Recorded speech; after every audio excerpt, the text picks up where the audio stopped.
Graça e paz, boa tarde, Deus abençoe a todos. Estamos aqui com a nossa Bíblia aberta no capítulo 28 de Deuteronômio, que fala de bênçãos e maldições. E vamos à leitura aqui de alguns textos e fazer alguns comentários para podermos ingressar definitivamente na parte que nos interessa.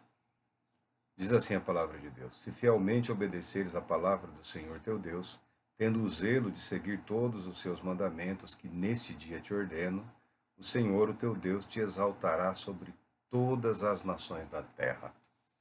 Graças a Deus pela sua palavra e que Ele abençoe o nosso refletir sobre esse tema. Se fielmente obedeceres a palavra do Senhor, o Senhor teu Deus te exaltará sobre todas as nações da terra, sobre todas as nações da terra. É uma promessa, é uma aliança, é um pacto, né? É uma renovação de um compromisso estabelecido com Deus desde Abraão. Desde Abraão, o Senhor Deus havia prometido para Abraão que os descendentes de Abraão herdariam aquela terra. Agora, aquele povo que foi libertado por Moisés do Egito, Moisés já se aproximando por volta dos seus 120 anos de vida, né? 120 anos muitíssimo bem vividos, inclusive os últimos 40 de forma surpreendentemente, maravilhosamente, graciosamente, em plena comunhão com o Altíssimo. Porque quem imaginou que a vida de Moisés seria uma vida de derrocada, né, do palácio para os pastos, né, e para a morte? Não. A vida de Moisés foi uma vida de ascensão, né? Dia após dia, período após período, etapa após etapa. Cada fase da vida de Moisés foi preparada por Deus para que ele estivesse apto a cumprir a missão que Deus reservava para a vida dele. Primeira lição: você não deve desprezar o seu passado assim, dessa maneira, seja ele qual for. Você não deve considerar como algo totalmente inútil e desprezível o que você viveu, o que você deixou de viver. Porque tudo que foi realizado através da sua vida, né, as expressões de fé ou não ao longo desses anos, foram também a construção de um indivíduo, a construção de um caráter, a construção de uma personalidade hoje apta a decidir. E é assim que o povo de Israel é tratado. Nesses textos, nesse enunciado profético aqui de Moisés, o povo é tratado, a nação é tratada como um só indivíduo. Ele fala como se estivesse conversando ou com o próprio Abraão, ou com Jacó, ou mesmo com Jacó, ou com os filhos de Jacó, né, com os patriarcas. Fala-se com o povo como se fosse um só indivíduo, porque a promessa começou com Abraão. O que o Senhor Deus está dizendo aqui, através de Moisés, para o povo, porque o povo que havia deixado o Egito, resgatado, presenciado milagres, aquele povo envelheceu, boa parte deles já não estava mais com vida. É uma nova geração que nasceu no deserto, que cresceu na dependência, cresceu ouvindo das promessas de Deus, cresceu ouvindo dos livramentos que o Senhor Deus havia realizado no passado recente deles. Agora esse povo está sendo preparado para o cumprimento da promessa. Então, antes de se despedir, né, antes de terminar o seu trabalho, Moisés reúne o povo para esses enunciados aqui, né, para esses belos discursos, belos enunciados. E aqui tem uma palavra de bênção, uma palavra de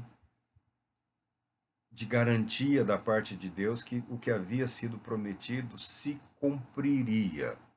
E há alguns condicionantes. Todas essas promessas aqui dizem respeito à posse da terra, a posse da terra e o permanecer na posse da terra.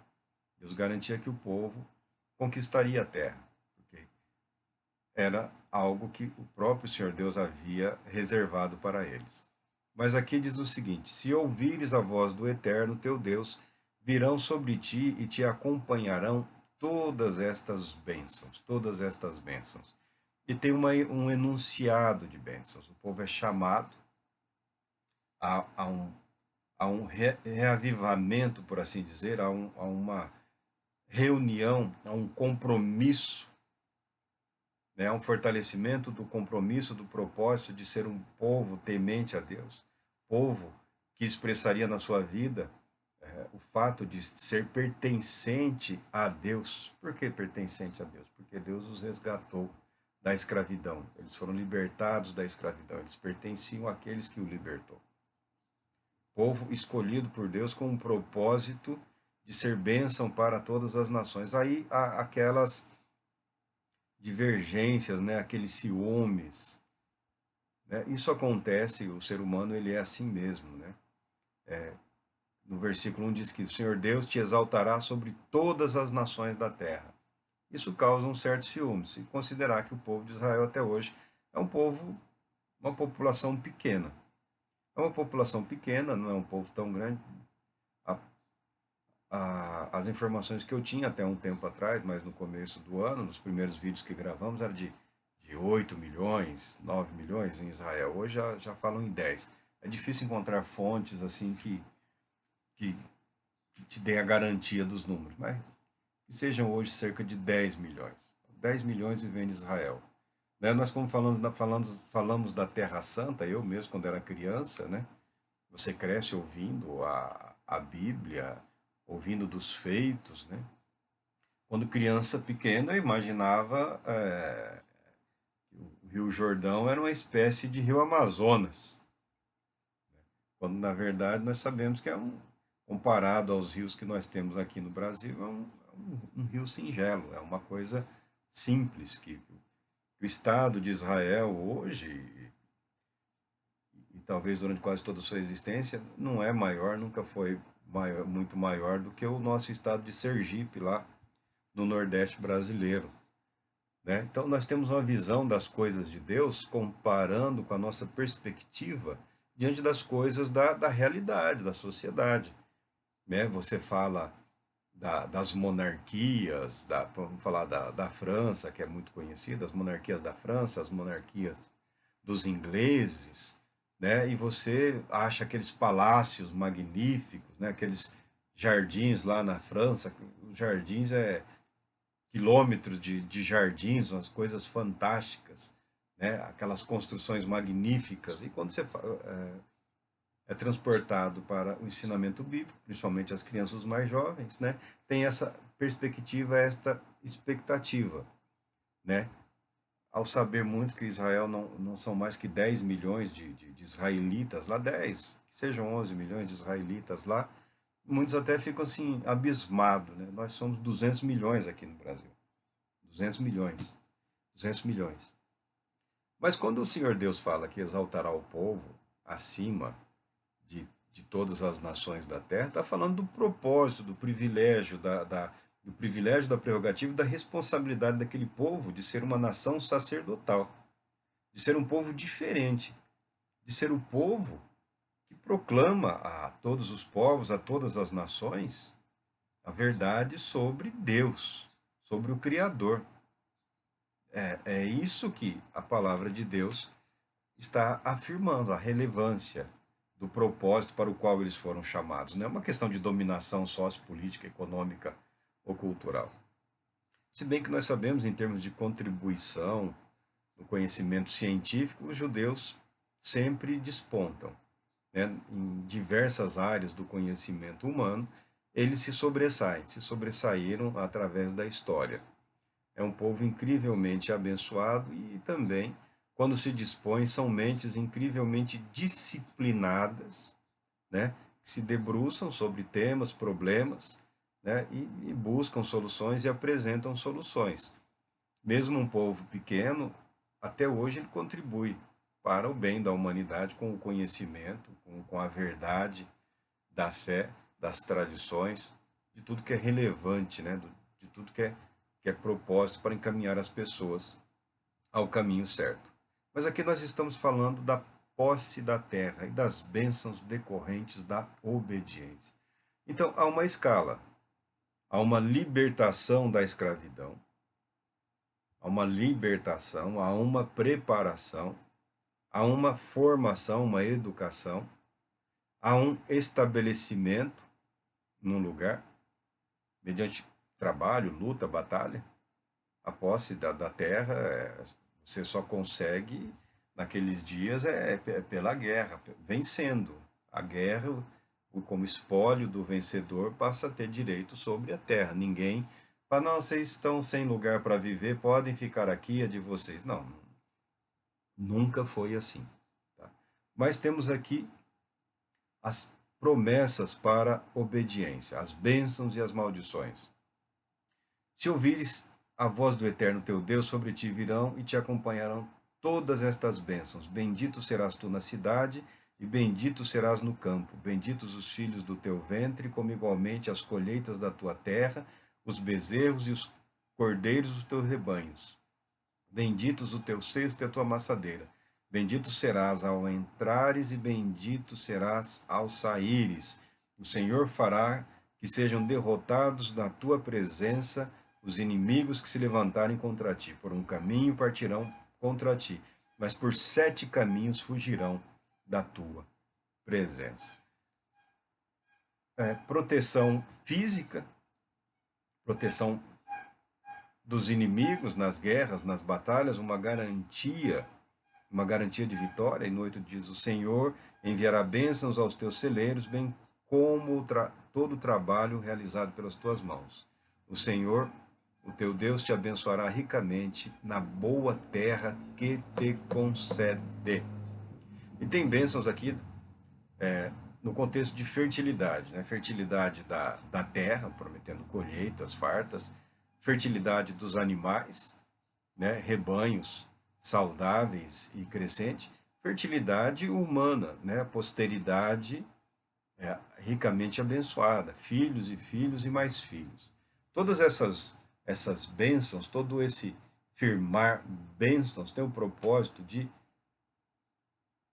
preparar o povo para que ele não caia nas armadilhas da terra, em que boa parte dos deuses, da religiosidade daqueles povos, eram vinculados justamente à fertilidade, eram divindades voltadas à busca e à manutenção da fertilidade da terra, da fertilidade dos rebanhos, da fertilidade dos animais.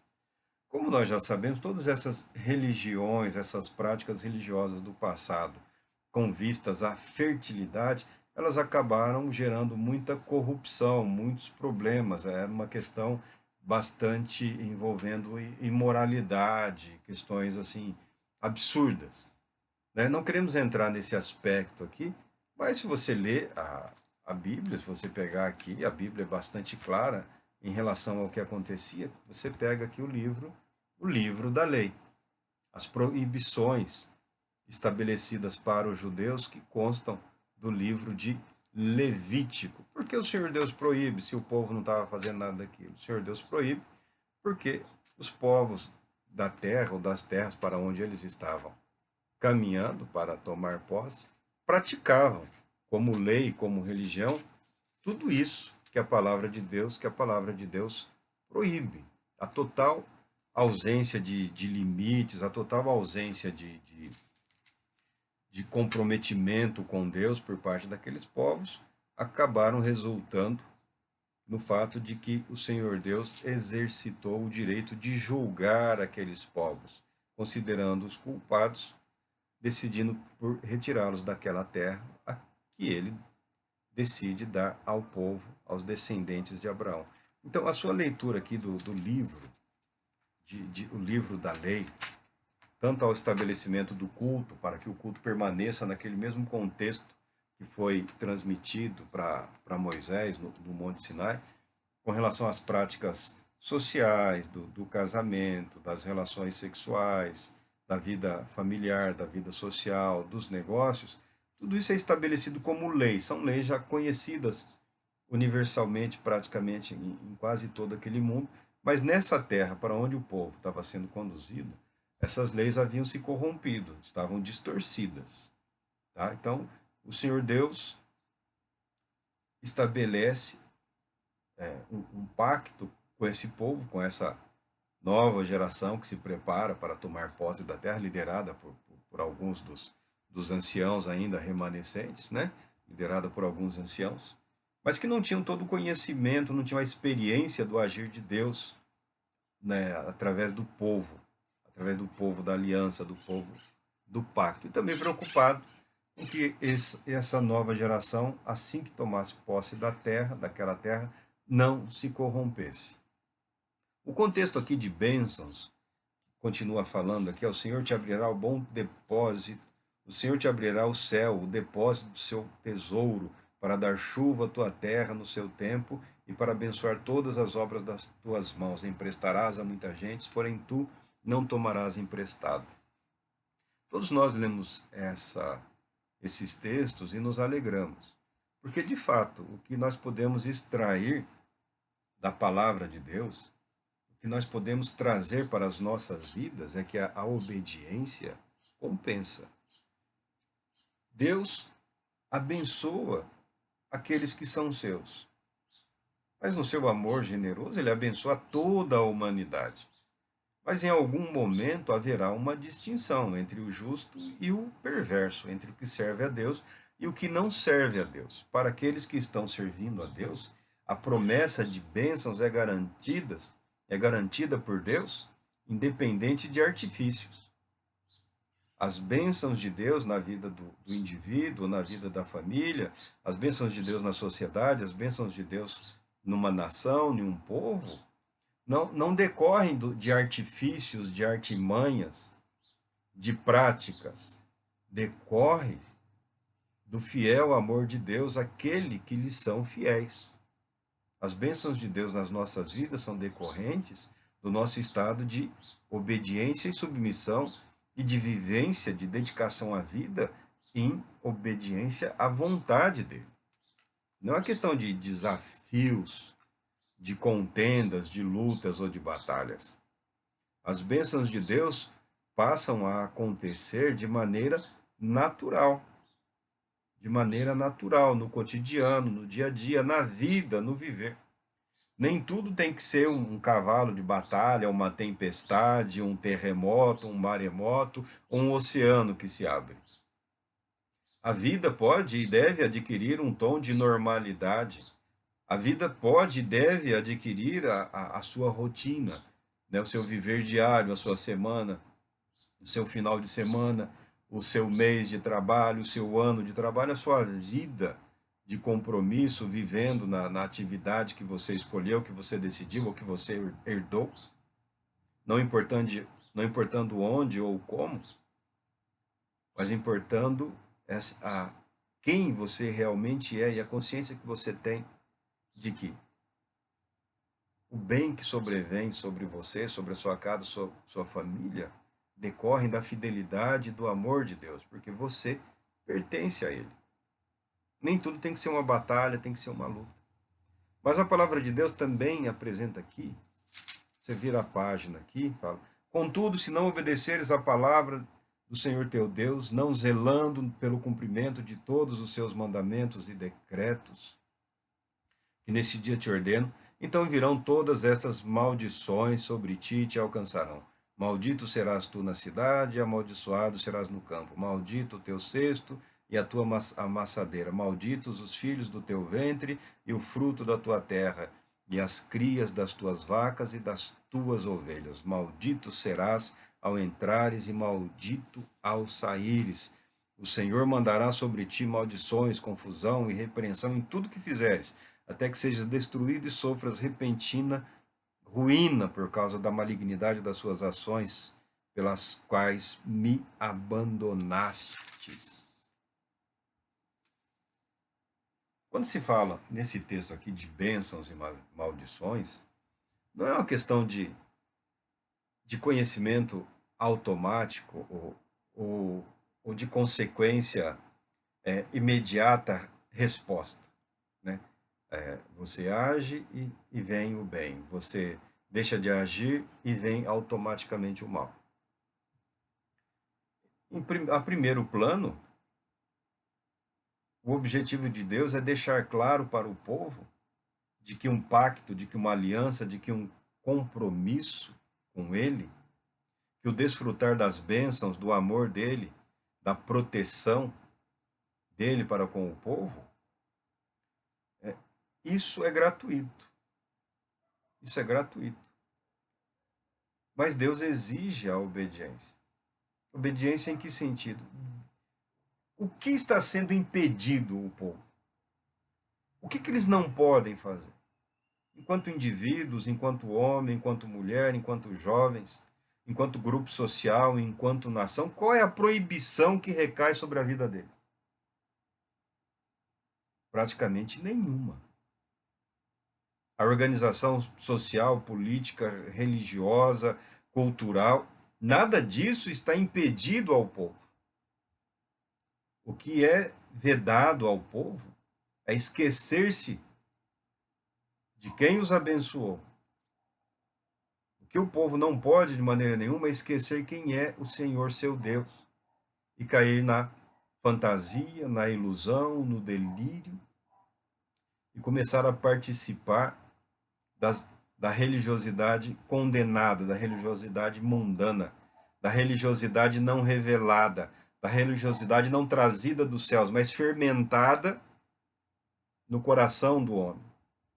Fermentada pela malignidade do coração e da mente do homem que insiste em desobedecer à vontade de Deus.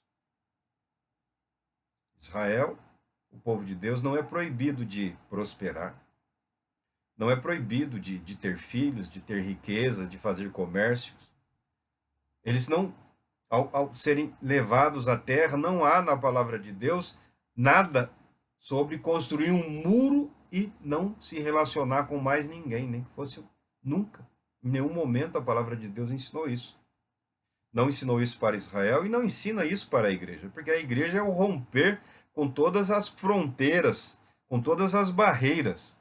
A igreja de Cristo é aquela que ultrapassa todas as barreiras visíveis ou invisíveis da questão cultural, religiosa, nacional, política, ideológica. O Evangelho de Jesus Cristo não pode ser impedido, barrado ou contido por qualquer limitação. Não pode. Mas nós estamos falando aqui de Israel. Não esquecer nunca. Não esquecer nunca de quem começou a obra maravilhosa na vida deles foi Deus. Quem estava levando à conclusão o que havia prometido era o próprio Deus. O povo foi retirado da escravidão, preservado nos períodos mais difíceis, foi corrigido, foi educado, foi ensinado e agora herdava. Herdava por quê? Porque era uma nova geração. A promessa foi feita a Abraão. Eles estavam herdando a promessa feita a Abraão, graciosamente. Por isso que o Senhor Deus coloca aqui as bênçãos decorrentes da obediência. Não exige nenhuma das abominações que aqueles povos praticavam. Eu não vou enumerar, não vou relacionar. Se você quiser entender o que era a vida daqueles povos, basta você ler a Bíblia, a palavra de Deus. Quando você pega as palavras, não farás, não aceitarás, não permitirás, porque naquela terra aquilo era não só realizado, como sob muitos aspectos era uma imposição, era uma obrigatoriedade, havia uma perspectiva de punição, de morte, quem não aceitasse viver daquele jeito, com aquelas práticas, com aqueles costumes.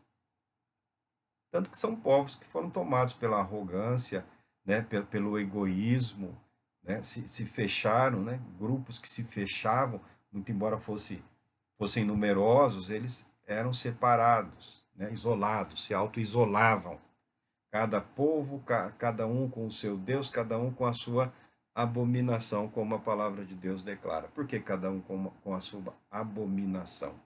Porque aquelas práticas, incluindo sacrifícios humanos e coisas grotescas e coisas outras igualmente absurdas, nunca decorreram de mandamento expresso da parte de Deus. Nós respeitamos a religiosidade humana no sentido de de compreendermos o anseio natural que o ser humano tem em relação a estabelecer um contato com o seu Criador, com o seu Deus, a preencher o vazio, a ansiedade, a expectativa, a certeza intuitiva de que a vida tem que ser algo mais do que a simples matéria.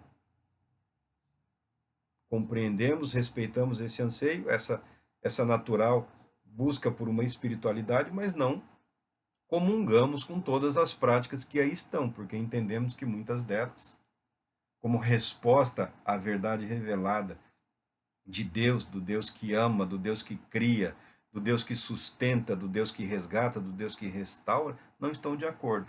Não estão de acordo com o que nos ensina a palavra de Deus. Então, as nossas consciências não nos permitem comungar com determinadas ou com muitas práticas, porque não decorrem da comunhão, na nossa opinião, do Deus verdadeiro, não estão em conformidade com a proposta estabelecida por esse Deus. Mas você pode analisar a leitura fria, a leitura primeira, dá a impressão de que bênção ou maldição é algo proposto para funcionar em decorrência do eu. Quando eu acerto, eu sei que serei abençoado. Quando eu erro, eu sei que serei amaldiçoado. E não é bem isso. Não é bem isso que a palavra de Deus está decorrendo, está ensinando aqui. Porque a palavra de Deus, o que o Senhor Deus, o que o Espírito de Deus está falando ao povo é: vocês vencerão as batalhas que tem pela frente. A conquista da terra é certa. O estabelecimento do povo na terra é certo. As bênçãos de Deus sobre o povo, sobre a terra, é certo.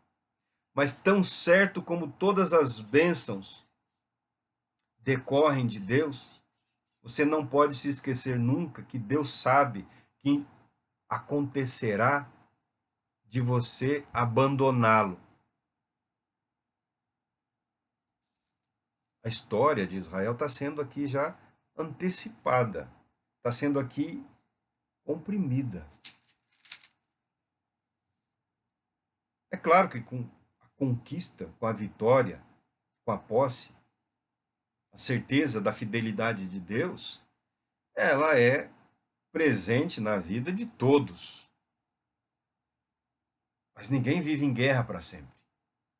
As batalhas não podem durar para sempre. Nenhuma sociedade, nenhuma cultura, nenhum ser humano suporta viver em batalhas, em lutas. Em algum momento a vida precisa tomar o seu devido curso normal e rotineiro. E o Senhor Deus já está alertando o povo de que em algum momento esse povo se esqueceria do seu Deus, abandonaria a lei de Deus, adotaria as práticas e costumes que foram proibidos, e em decorrência disso viriam as maldições, mas que nada disso seria uma surpresa para Deus.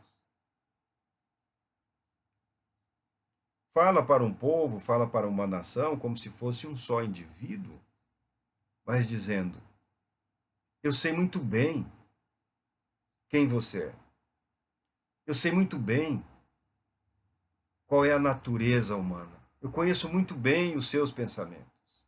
Eu conheço perfeitamente a sinceridade e a integridade do seu coração. E sei o que acontecerá, porque Deus é aquele que sabe. Deus é aquele para quem o futuro não é surpresa, não está encoberto. Não é um mistério para Deus o que acontecerá daqui a 10, 20, 50, 100, 150 anos. Não é tanto que não é surpresa nenhuma para Deus o que acontece nos dias de hoje, com as igrejas de hoje, com os ministérios apostólicos de hoje, com os ministérios proféticos, com os ministérios de cura, com os ministérios de sabedoria, com os ministérios de dogmatismo, de doutrinas, de conhecimento, alguns se apresentando mesmo no dia de hoje, como que sabedores ou conhecedores de algo mais, como que aquilo que não está bem revelado, que não está bem explicado, só nós, o nosso grupo, temos um meio de sabermos qual é a verdade, o que... Não é nada disso, não é surpresa nenhuma para Deus o que acontece hoje, o que aconteceu ontem, o que vai acontecer amanhã. Deus está deixando claro para o povo que ele não será em nenhum momento tomado de surpresa. Em nenhum momento Deus será tomado de surpresa. Não terá sido por falta de bênçãos, não terá sido pela ausência de fidelidade, porque Deus é aquele que é fiel à sua palavra. Que o povo, em algum momento, ou em vários momentos, abandonaria o Senhor seu Deus. Não é porque Deus tenha se ausentado, ou tenha se esquecido, ou tenha deixado de cumprir aquilo que prometeu. Mudança ocorreria na mente do povo. Mudança aconteceria na vida daqueles que haviam se comprometido a viver de acordo com uma aliança, com uma promessa, com um compromisso. Aí sim decorreriam as maldições, que não seria nenhuma surpresa para Deus. E não deveria também, de maneira nenhuma, ser surpresa para o povo. Porque se o povo foi resgatado para ser uma grande nação, um povo fiel, uma nação sacerdotal, ele não poderia de maneira nenhuma esquecer esse compromisso e tentar manter apenas que superficialmente esse compromisso não impressionaria o Senhor Deus, o coração na aliança. Né? O pacto, o contrato, não é um compromisso formal, é um compromisso vital. Manter a forma não é suficiente. Porque se manter a forma fosse suficiente,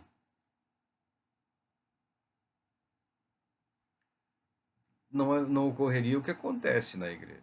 Não haveria expectativa de juízo, de julgamento, consciência pesada, intranquilidade, corrupção. A mera formalidade não é suficiente.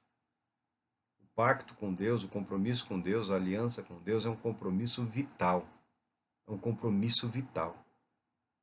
Eu vivo para Deus porque Deus é a fonte do meu viver.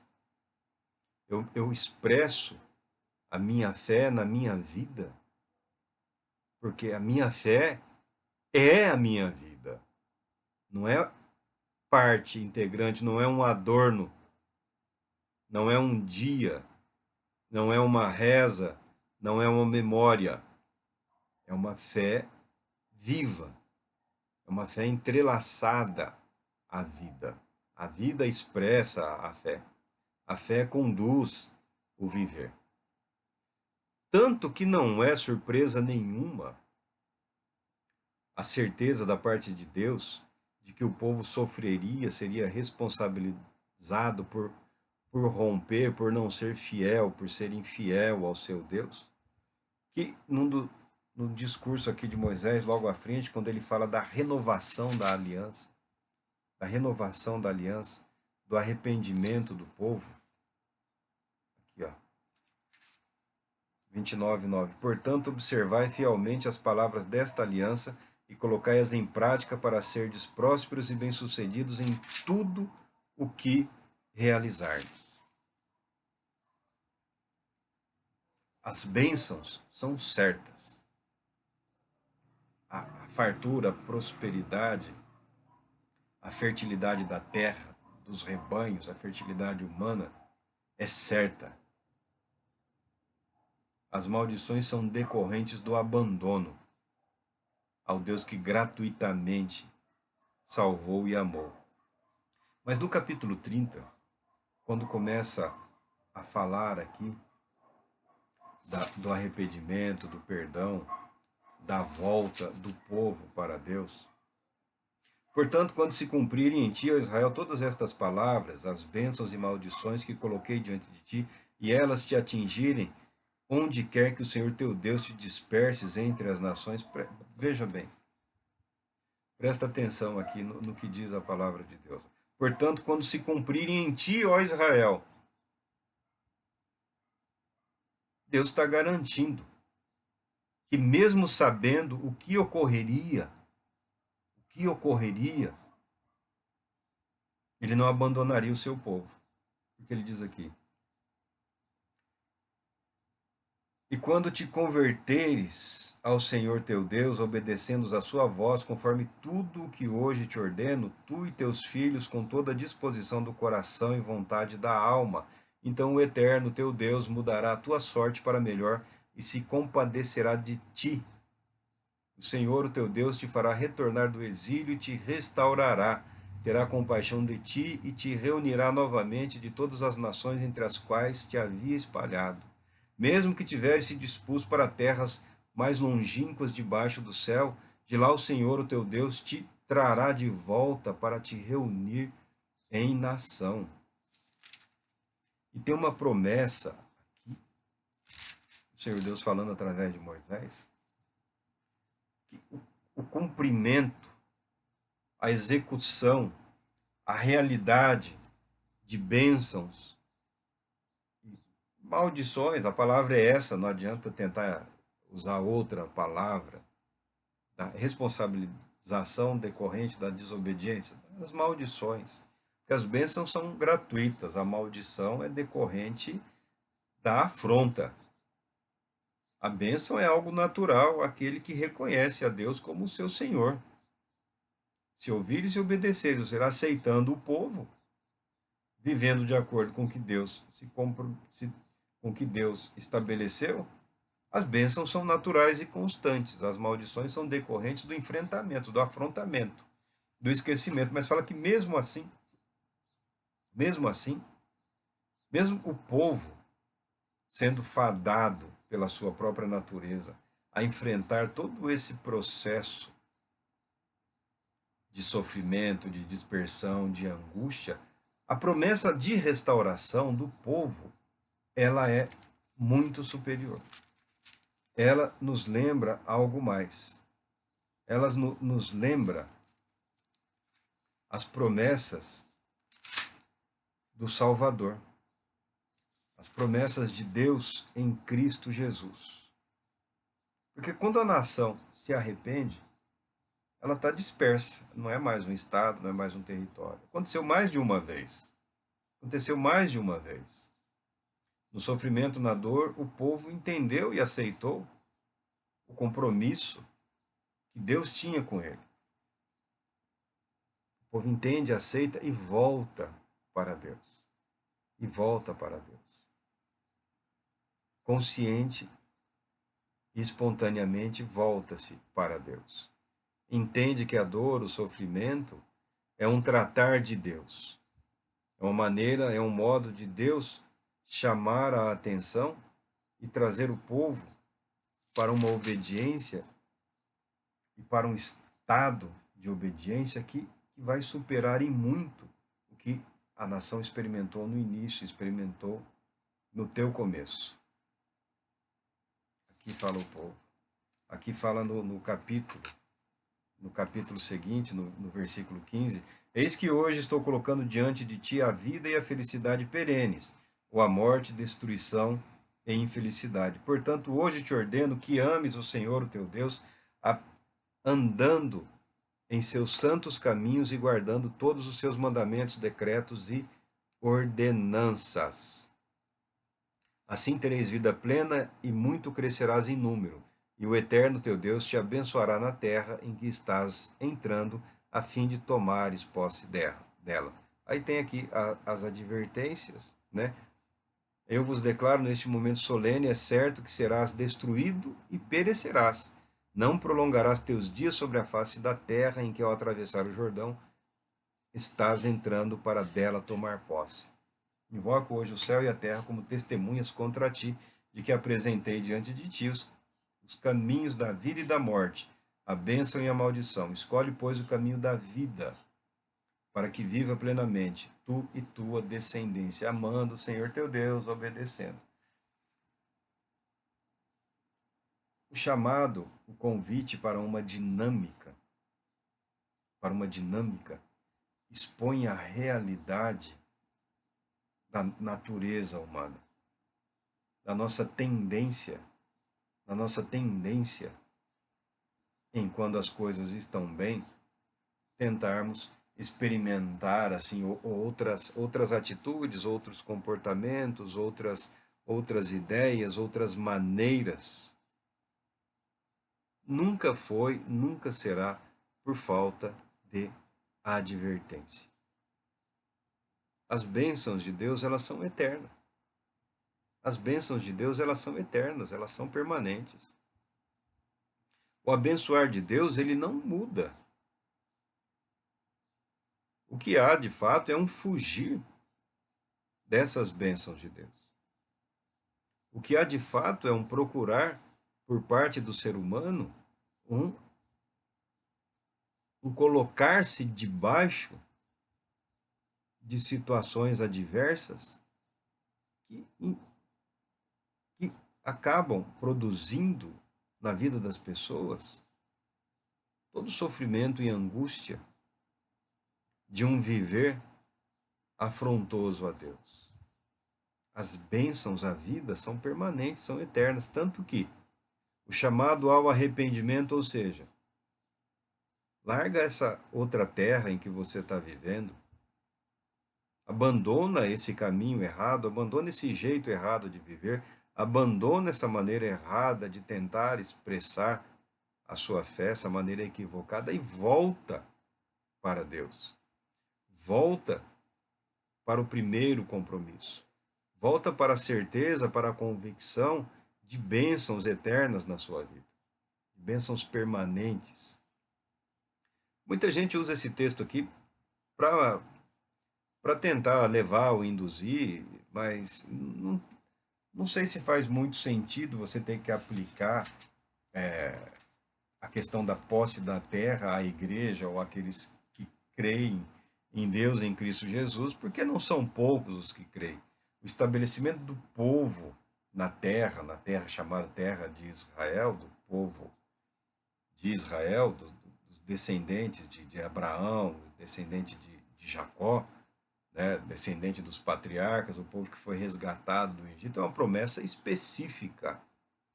É uma promessa específica a esse grupo, a esse povo. Agora, as bênçãos decorrentes da obediência são para todos os que creem, porque elas significam, de forma resumida e clara, significam vida. Significa viver em plenitude. Significa viver em paz, em harmonia, em comunhão com Deus. As bênçãos decorrentes da obediência, elas são para todos os que creem. Porque o abençoar de Deus não está limitado àquele povo. As bênçãos de Deus são o sol, a chuva, as estações do ano, estão aí sobre todos, para alimentar a todos, para agraciar a todos com vida. Então não há um condicionante de que a igreja tem que herdar necessariamente um domínio sobre a terra, né? Um domínio político, ou político-econômico, ou cultural. A igreja, nesse sentido, como Israel, ela deve viver em conformidade com a palavra de Deus, em obediência aos ensinamentos da palavra de Deus, sendo povo santo, sendo sacerdotes, né? Sendo proclamadores, anunciadores do reino de Deus, vivendo na expectativa da vinda do reino, em comunhão com o rei. A igreja é tão chamada à santidade quanto foi Israel. Há uma perspectiva diferenciada, enquanto o povo de Israel devia permanecer na terra, na fidelidade, para que através da vivência político-religiosa, sociocultural, fosse uma nação sacerdotal, a verdade de Deus proclamada às nações. A igreja hoje não tem que esperar estado religioso nenhum. A igreja, como corpo de Cristo, deve expressar a Cristo, viver Cristo, proclamar Cristo a todas as nações. A igreja não tem que esperar um estado religioso, uma estrutura político-religiosa que dê suporte administrativo ou financeiro à sua fé, à sua convicção. A igreja é chamada a viver, como Israel também o foi. A igreja é chamada a viver num ambiente de muito maior liberdade, ou seja, sem restrições político-administrativas. Mas, ainda assim, se impõe à igreja a santidade necessária o expressar de maneira correta a vida de comunhão com Cristo, com Deus em Cristo Jesus. O chamado à santidade, o chamado a dedicar-se à santificação é igual, é o mesmo. Não há uma imposição de práticas, de costumes, não há uma questão de igualdade litúrgica, não tem motivos para que exista, mas não há um desconhecimento dos ritos, da liturgia, das práticas dessa aliança de Deus com o povo, que se consuma em Jesus Cristo, nos liberta do cerimonialismo, do ritualismo, mas nos completa com a verdade de que Cristo é o Cordeiro de Deus que tira o pecado do mundo. Ele é o Messias prometido. É através dele que nós recebemos a paz. Que Deus Todo-Poderoso te abençoe. Encerramos aqui essa curta fala sobre bênçãos de Deus e proposta de restauração. Que Deus te abençoe, te proteja e te traga muita paz.